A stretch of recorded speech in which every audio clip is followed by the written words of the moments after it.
October, we celebrate quite a bit, including Blindness Awareness Month. To tell us more about how we do that and to educate us, we are joined by consultant ophthalmologist for the Trinidad Eye Hospital, Dr. Ronnie Bhola, via Zoom at least. Dr. Bhola, good morning and welcome to the Now Morning Show. Thanks for having me. It's a real pleasure to be here to talk about the month. It should be, because we do need to continuously remind patients why it's important to pay attention to our eyes. This year, the theme being Love Your Eyes. Tell us how we can do so. Yeah, so this is the Blindness Awareness Month, and it was created for us to focus on blindness and visual impairment in this month. Right. And so that people will prioritize their eyes.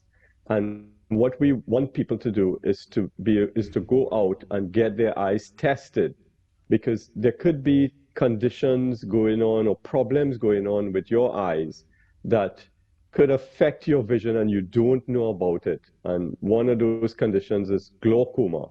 And if you start losing your sight from something like glaucoma and you don't know, you could lose your sight irreversibly. And we want to try and prevent that. Absolutely. Now, statistically speaking, we may be more susceptible to sight loss than we think. There is data out there to support the fact that most of the population, 90%, may see some sort of deterioration in their vision. Is that correct? Yes. So some conditions could actually, you could, sorry. That's fine. I'm glad that you're excited to give us the information, because my question was going to be what we can do to do exactly that.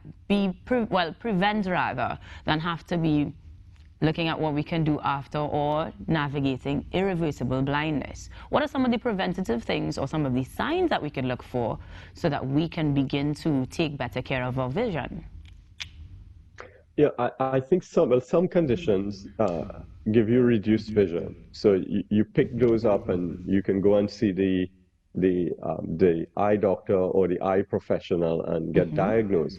And the most common one is cataracts or refractive error in children. That is, they need glasses. So a lot of, but other conditions, like when the diabetic patients get bleeding in the eyes, you really want to pick that up before they get things like bleeding in the eyes and manage it so that they don't get any problems like that. And that's because if you prevent them from getting bleeding or retinal detachments, there's a much greater chance of saving their vision for the long term. And for instance, the diabetics, they are working class, working age populations. So you really want to get them treated really early on in their careers so that they have longevity of careers and they don't put a lot of stress on the society or the economics of the country. So it's really important to have a diabetic screening program in any nation. And in Trinidad, we don't have a screening program in place. The Ministry of Health is in collaboration with us and the Diabetic Association right now to try and develop a screening program for the diabetic population. We have 200,000 diabetics in Trinidad, and you can imagine if we don't manage them and treat this population well, we could actually be having a serious economic impact on the country if we don't pay attention to things like that. Right. Now, as much as you mentioned screening, and particularly use the example of something that can develop over time, there are also situations that we might be inherently, or inherit rather, through our family line. What are some of those conditions that we might need to be aware of and then therefore need screening for as well? Yeah, so that's a really good point, because a lot of things are hereditary, and one of those is glaucoma. So if you have a family history of glaucoma, it's really important. And it usually develops in the older age group. We do see it in the young, but it's very rare. So if you're getting your eyes checked by the opticians regularly, by the age of 40, the opticians, optometrists, and the ophthalmologists, they all start really taking or paying a little more attention to your optic nerve. And we start to do the visual field test. We started to look at the optic nerve in more detail. So we started now look for the signs in the patients who have a family history because they're more likely to get the disease.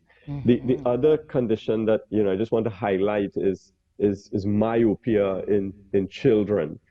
Once you are myopic and you're wearing the little thick glasses or even the moderately thick glasses which I wear, you also have a risk of passing that on to your siblings. So I would say you must get your kids screened. You must always be looking out for if the child is struggling to read stuff, and make sure you get them tested because it will affect their education. Right. And if it starts to affect their education, it affects their whole development and life. So it's really, really important. I suppose as someone who is not necessarily too concerned with visual impairment, it's not something that is at the forefront of my mind. But we do observe World Sight Day, the second Thursday of the month of October, and that should definitely put a light on the things that we should pay attention to from childhood all the way up to older age. What does this year's observance look like? Yeah, so we on the theme of love your eyes, we actually, like Save Sight because it's so simple and easy to remember. Save Sight, love your eyes. I think this year we have to prioritize getting your eyes tested. Okay. Screening.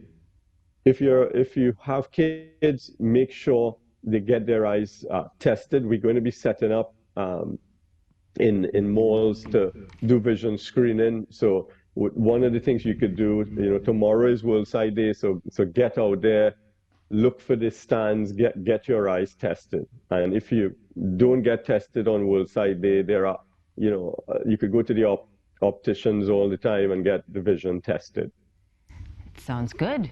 Now, in terms of the observance, the screening, how often should we get our eyes tested, though?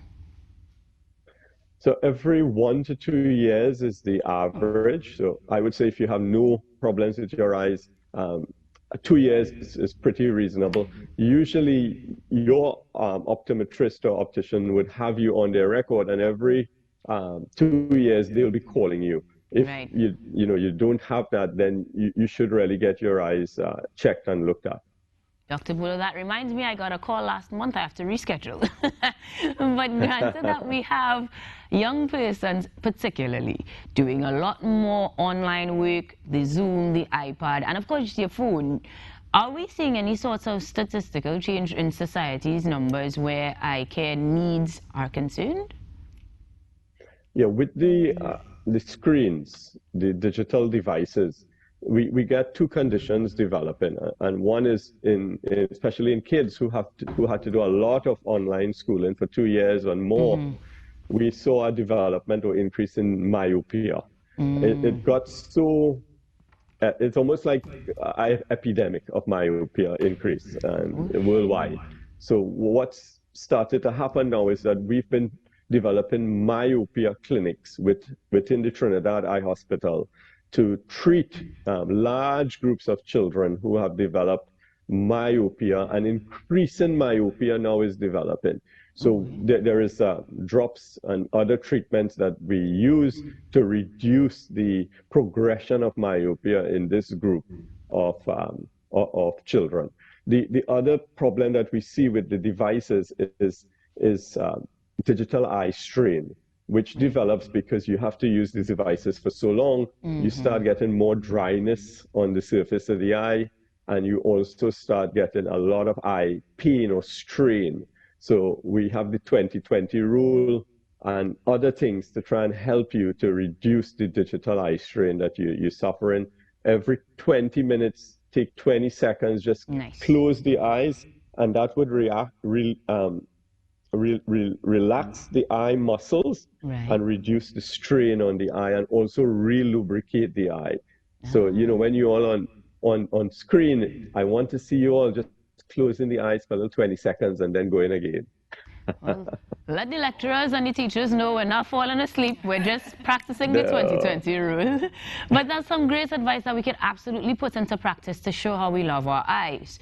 I know that we have to wrap things up very quickly, but one other trend that I've noted is that we may see a lot more persons wearing glasses with blue light protection, and oftentimes the conversation is whether or not it's needed. It might be a fashion trend, it might be necessary. Any thoughts that you want to share on that before you wrap? I think it was Bono who really pushed the blue light, the blue glasses. But he looked so good doing it, everybody wanted to do it. But the blue screens to protect you from the blue light, I think it's more trendy, and it was a craze, but really there is no good hard data to show that it really makes a difference to the health of your eyes. Okay. I think really when we're thinking of health of the eyes, we have to go back to basics. I don't think we need those eye vitamins and stuff that they're really promoting heavily. Those are really pharmaceutical drives, and also the screens, another driver in the economics of the world. But the truth is you have to go back and do what your grandmother told you. Eat your carrots, eat your green leafy vegetables. She was right. These things do give you the vitamins that you need for your eyes. Make sure you vary the color of your foods, your fruits. Eat different types of fruits, different colored vegetables, and that's what you need to do. Some great advice, Dr. Bhola. I am certainly going to make my call to reset my annual checkup and, of course, eat my beautifully colored foods to make sure that I love my eyes. Thank you so much for joining us on the Now Morning Show today, and we'll see you soon. Oh, I love the pun.